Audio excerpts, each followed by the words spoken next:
Hello दोस्तों, welcome to IUPSC। और हम देखते हैं कि प्रेसिडेंट के पास क्या डिस्क्रिशन है और एट द सेम टाइम हम ये देखेंगे कि हमारे पास गवर्नर के पास क्या हमारा डिस्क्रिशन है, उसकी हम बात करेंगे। ठीक है, कॉन्स्टिट्यूशनल पोजीशन ऑफ गवर्नर की हम बात करेंगे, उसमें डिस्कशन की बात करेंगे और यहां से हम गवर्नर शुरू कर देंगे क्योंकि अभी हमने प्रेसिडेंट यहां पे खत्म कर रहे हैं। तो प्रेसिडेंट का बहुत सारे पावर, जो एग्जीक्यूटिव पावर है, जुडिशियल पावर है, फाइनेंशियल पावर है, ये सब पावर लगभग सिमिलर मिलती होती है गवर्नर से। क्यों? रीजन क्या है कि हमारे कॉन्स्टिट्यूशन में स्टेट लेवल पे भी पार्लियामेंट्री सिस्टम है और सेंट्रल लेवल पे भी हमारा पार्लियामेंट्री सिस्टम है। तो स्टेट लेवल पे जो हमारा हेड ऑफ स्टेट होते हैं वो गवर्नर होते हैं और सेंट्रल लेवल पे जो हेड ऑफ स्टेट होते हैं वो प्रेसिडेंट होते हैं। तो दोनों की पावर काफी काफी काफी सिमिलर है, इसलिए हम साथ में इनको हम कर लेंगे। अब देखिए कि प्रेसिडेंट के पास ये बोला जाता है कि दो president has no discretion but have situational discretion. President के पास कोई डिस्क्रिशनरी पावर नहीं है। डिस्क्रिशन मतलब क्या? प्रेसिडेंट जब भी एक्ट करते हैं ये करते हैं on aid advice of council of minister. Discretion का मतलब ये है कि बिना कोई aid advice of council of minister ये एक्ट करेंगे। मतलब discretion act without aid and advice of council of minister, कि बिना एड एंड एडवाइस के काउंसिल ऑफ मिनिस्टर के एक्ट करेंगे, उसका बोलेंगे डिस्क्रिशनरी पावर। लेकिन इनके पास कैसे डिस्क्रिशनरी पावर है? सिचुएशनल है। लेकिन गवर्नर के पास क्या है? डिस्क्रिशनरी पावर ऑलरेडी है। मतलब प्रेसिडेंट और गवर्नर को यदि आप कंपेयर करेंगे तो क्या होगा कि प्रेसिडेंट के पास डिस्क्रिशनरी पावर बहुत कम है या नहीं है, सिचुएशनल है। लेकिन इनके पास ऑलरेडी कॉन्स्टिट्यूशन में दिया गया है डिस्क्रिशनरी पावर गवर्नर को। अब देखते हैं कि क्या सिचुएशनल डिस्क्रिशनरी पावर है हमारे पास प्रेसिडेंट की। तो पहली बात यह है कि appointment of the prime minister when parliament is hung. मतलब हंग पार्लियामेंट की बात करी गई है कि कोई भी पार्टी हमारी क्लियर मेजॉरिटी में नहीं है पार्लियामेंट में, उस केस में क्या होता है कि जो मेजॉरिटी पार्टी के लीडर होते हैं, प्रेसिडेंट उनको बुलाते हैं, उनको इनवाइट करते हैं और उनको सरकार बनाने का न्योता देते हैं। मतलब कि आप गवर्नमेंट फॉर्म कर लीजिए, उसके बाद कोएलिशन गवर्नमेंट बनाइए। इसकी बात हमारे पीछे हो चुकी है। या पीएम सडनली अपनी ऑफिस में उनको डेथ हो जाती है, कोई मतलब दुर्घटना हो जाती है, तब एक नया पीएम चूज करने के लिए इनके पास क्या होता है? डिस्क्रिशनरी पावर होता है। फिर अब देखिए क्या हुआ कि काउंसिल ऑफ मिनिस्टर क्या हुआ? काउंसिल ऑफ मिनिस्टर कौन बनाएगा? बेसिकली जो प्राइम मिनिस्टर हेड करेंगे तो क्या बनाएंगे? काउंसिल ऑफ मिनिस्टर बनाएंगे। अब काउंसिल ऑफ मिनिस्टर जो करेंगे मेजॉरिटी ही प्रूफ नहीं कर पाए फ्लोर ऑफ द हाउस पे, तो क्या होगा? कि मेजॉरिटी ही नहीं है तो पहले डिसमिस करो इनको तुरंत।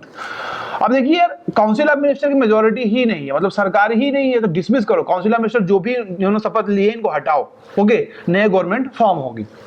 फिर आपको लोकसभा को डिसॉल्व करना है जब council of minister lost its majority, जब मेजॉरिटी काउंसिल ऑफ मिनिस्टर ने लॉस कर दी। तो आप देख सकते हैं कि जब काउंसिल ऑफ मिनिस्टर ही नहीं है और मेजॉरिटी ही नहीं, तो काउंसिल ऑफ मिनिस्टर के एडवाइस पे काम क्यों करेंगे ये? ओके। फिर आप देख सकते हैं कि जब कोई पार्टी जो है हमारी, ये फुल मेजॉरिटी में ही नहीं है, तो काउंसिल ऑफ मिनिस्टर तो बनेंगे ही नहीं। तो ये डिस्कशन तो प्रेसिडेंट के पास ही जाएगा ना, किस लीडर पार्टी के लीडर को बुलाया जाए, मेजॉरिटी जिसके पास उसको बुलाया जाए, गवर्नमेंट बनाने के लिए उनको न्योता दिया जाए। ओके, आर्टिकल 85 में ये है। अब देखिए दूसरा डिस्कशन पावर कि जो हमारा पार्लियामेंट का सेशन होता है, इनके बीच का जो मैक्सिमम गैप होना चाहिए 6 महीने होना चाहिए। मतलब 6 महीने के भीतर हमारा पार्लियामेंट के लोग मिलने चाहिए, सेशन होना चाहिए। सेशन नहीं हो रहा है 8 महीने से, तो क्या होगा? ये समन कर देंगे सेशन को if gap is more than 6 month. इससे ज्यादा 6 महीने ज्यादा गैप हो तो समन करेंगे नहीं, आप आइए और यहाँ पे बातचीत होगी, पार्लियामेंट बैठ कर सेशन होगा। ठीक है। अब देखिए गवर्नर, ये तो हमारा है सिचुएशनल डिस्कशन है हमारे प्रेसिडेंट के पास। अब हम बात करेंगे कॉन्स्टिट्यूशनल पोजीशन ऑफ गवर्नर कि गवर्नर की क्या कॉन्स्टिट्यूशनल पोजीशन है। देखिए पहली बात क्या है कि कॉन्स्टिट्यूशन ने प्रोवाइड किया है parliament government at the both level. मैंने जैसे मैंने शुरुआत में बोला, स्टेट लेवल में भी हमारा क्या है? पार्लियामेंट्री सिस्टम है और सेंट्रल लेवल में भी क्या है? पार्लियामेंट्री सिस्टम है। गवर्नर जो होते हैं नॉमिनल एग्जीक्यूटिव होते हैं और जो सीएम होते हैं, और सीएम जो हेड करते हैं काउंसिल ऑफ मिनिस्टर को क्या होता है? रियल एग्जीक्यूटिव होते हैं। बेसिकली आप ये देख लीजिए कि जो हमारे सेंट्रल लेवल पे एग्जीक्यूटिव होते हैं, मैंने पहले भी बताया हुआ है कि सेंट्रल लेवल पे होते हैं president, vice president, PM, council of minister plus attorney general of India. ये 5 लोग होते हैं। अब क्या है? ये हमारे पार्लियामेंट्री सिस्टम के एग्जीक्यूटिव है। ओके, सेंट्रल लेवल पे। स्टेट लेवल पे कौन होगा? CM, council of minister, okay, governor, vice governor की कोई पोस्ट नहीं होती है, governor, CM, council of minister plus advocate general of state, ये 4 लोग हमारे एग्जीक्यूटिव होते हैं। तो देखिए जो एग्जीक्यूटिव जो हमारी चीजें हैं, सेंट्रल लेवल पे भी एग्जीक्यूटिव है और स्टेट लेवल पे भी हमारे एग्जीक्यूटिव है। ओके, इसलिए कह रहे हैं कि जो गवर्नर हमारे होते हैं नॉमिनल एग्जीक्यूटिव होते हैं और सीएम और काउंसिल ऑफ मिनिस्टर क्या होते हैं, हमारे रियल एग्जीक्यूटिव होते हैं। गवर्नर जो अपने पावर को एक्सरसाइज करते हैं on aid and advice of council of minister, जैसे प्रेसिडेंट अपने पावर को एक्सरसाइज करते हैं on aid and advice of council of minister at the central level, उसी तरह से यहाँ पे जो सीएम होते हैं और जो उनकी काउंसिल ऑफ मिनिस्टर होती है वो एड एंड एडवाइस करती है गवर्नर को, तब वो अपने पावर को एक्सरसाइज करते हैं। देखिए आर्टिकल 154 में ये बोला गया है कि executive power vested in the governor exercise by directly through officers, मतलब कि जो एग्जीक्यूटिव पावर इनके पास है, जिसे हमने पढ़ा था ना, प्रेसिडेंट ने पढ़ा था कि एग्जीक्यूटिव पावर इनके पास होती है, तो जो भी स्टेट लिस्ट पे जो भी काम होगा और जो भी एग्जीक्यूटिव पावर लिए जाएंगे, एक्शन लिए जाएंगे ऑन द नेम ऑफ हुम, गवर्नर। स्टेट में यूनियन गवर्नमेंट का जो भी एग्जीक्यूटिव पावर होगा वेस्टेड होगा, वो किसमें वेस्टेड है, हमारा प्रेसिडेंट में। तो जो भी एक्शन लिए जाएंगे, एग्जीक्यूटिव एक्शन लिए जाएंगे, वो on the name of president लिए जाएंगे, न कि on the name of council of minister या पीएम लिए जाएंगे। उसी तरह से स्टेट में जो भी एग्जीक्यूटिव पावर वेस्टेड है वो किसके नाम पे एक्सरसाइज की जाएगी, on the name of governor. Article 163 council of minister headed by CM aid and advice to governor except discretion of the governor. जैसे हमने यह बात करी ना कि यहाँ पे आप ये तीसरे point, governor exercise power on the aid and advice of council of minister. हाँ, गवर्नर अपने पावर को एक्सरसाइज करेंगे on aid and advice of council of minister, but जो इनके पास डिस्क्रिशन है, डिस्क्रिशन का मतलब क्या है, डिस्क्रिशन का एक ही मतलब है कि without aid and advice of council of minister अपने पावर को एक्सरसाइज कर सकते हैं, यही है डिस्क्रिशन का मतलब। तो जो डिस्क्रिशन इनके पास होगा उसमें एड एंड एडवाइस नहीं चलेगी, किसकी, काउंसिल ऑफ मिनिस्टर की या सीएम की। आर्टिकल 164 में यह बोला गया है कि council of minister shall collectively responsible to the legislative assembly, this is the foundation of state parliament. Council of minister in the at the central level collectively responsible to Lok Sabha, this is foundation of bedrock है ये हमारा parliamentary system का। तो देख रहे हैं आप कि पार्लियामेंट्री सिस्टम का जो बेडरॉक हमारा मिल रहा है सेंट्रल लेवल पे, कि council of minister collectively responsible to Lok Sabha, और आप देख सकते हैं कि स्टेट लेवल पे हमारा कैसे मिल रहा है बेडरॉक, कैसे पार्लियामेंट्री सिस्टम का बेडरॉक है कि काउंसिल ऑफ मिनिस्टर जो लेजिस्लेटिव असेंबली से चूज करके आए हुए हैं, they are collectively responsible to legislative assembly. तो यहां प्रूफ हो जाता है कि हमारा क्या है, दोनों जगह पे पार्लियामेंट्री सिस्टम है। अच्छा जी, अब क्या हुआ था कि 42nd कॉन्स्टिट्यूशनल अमेंडमेंट एक्ट आया था, तो उसमें यह था कि मिनिस्टर जो हमारे काउंसिल ऑफ मिनिस्टर हैं, इनकी एडवाइस जो होगी वो प्रेसिडेंट पे बाइंडिंग होगी, इनकी जो एडवाइस होगी प्रेसिडेंट पे बाइंडिंग होगी, but no such provision has been made in the governor case, मतलब कि गवर्नर केस में ऐसा कोई प्रोविजन अभी तक नहीं बनाया गया कि जो काउंसिल ऑफ मिनिस्टर की एडवाइस होगी उन पे बाइंडिंग होगी। क्यों? क्योंकि इनके पास तो सिचुएशनल डिस्क्रिशन है, प्रेसिडेंट के पास सिचुएशनल डिस्क्रिशन है, लेकिन यहाँ पे क्लियर कट कॉन्स्टिट्यूशन में लिखा गया कि ये गवर्नर के डिस्क्रिशनरी पावर है। अब देखिए, constitution make it clear matter face in the governor discretion are not the decision of governor is final, कि देखिए भाई कौन सा मैटर डिस्क्रिशन के अंदर आएगा, कौन सा मैटर डिस्क्रिशन के बाहर जाएगा, ये कौन डिसाइड करेगा, गवर्नर।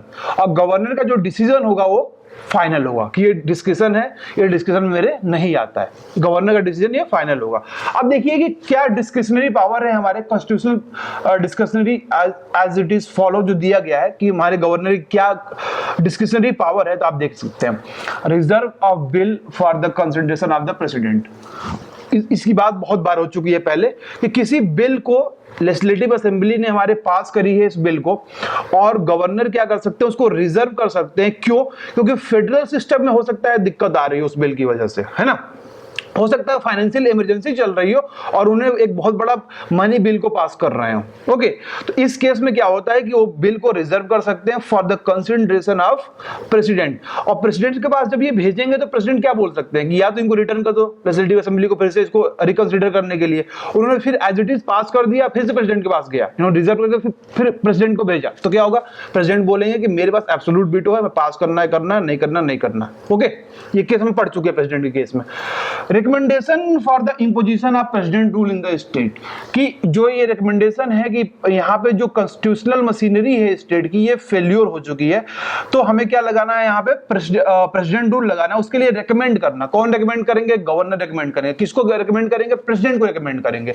और प्रेसिडेंट बिना गवर्नर के एडवाइस पे भी काम कर सकते हैं, प्रेसिडेंट रूल लगा सकते हैं। Okay, administrator of an adjoining union territory, मान लीजिए एक गवर्नर के स्टेट है और साथ में जो हमारे जो यूनियन टेरिटरी लग रही है उसके भी एडमिनिस्ट्रेटर बने हुए हैं, तो इनके पास एक डिस्कशन होता है कि ये काम कैसे किया जाए उस जगह पे।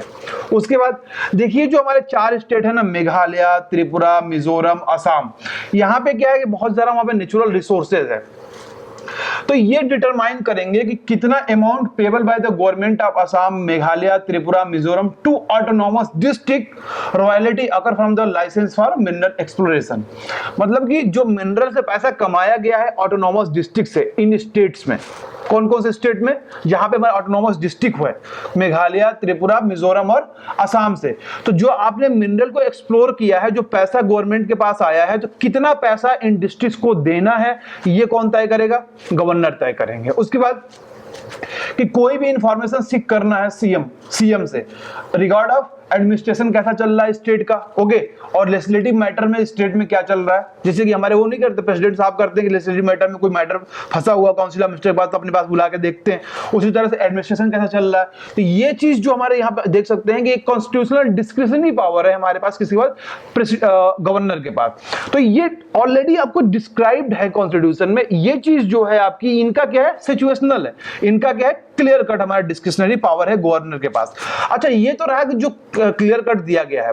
अगले लेक्चर में ये देखते हैं कि गवर्नर के पास और क्या रिस्पॉन्सिबिलिटी है, क्योंकि हम क्या देख रहे हैं इसमें कि governor constitutional position of governor, तो इसमें भी हाफ पोर्शन ही हमारा हुआ है। अब देखेंगे कि इम्प्लिसिटली क्या डिस्क्रिशन पावर है हमारे गवर्नर के पास, और कौन कौन से स्टेट इनको दिए गए हैं, कौन कौन सी जगह दी गई है ताकि ये लोग उसको डेवलप कर सकें गवर्नर के तौर पे उस स्टेट में रहते हुए उस प्लेस को एक हमारे एज ए गवर्नर ये रहते हुए ये कैसे एक स्टेट के एक जो हमारा रीजन है, एक हमारा लैंड मास है जो पिछड़ा हुआ है, सौराष्ट्र रीजन, ये रीजन, उसको कैसे डेवलप करने की रिस्पॉन्सिबिलिटी हमारे गवर्नर को दी गई है, ये अगले लेक्चर में देखते हैं। सो थैंक्स फॉर वॉचिंग दोस्तों, हैव ए नाइस डे।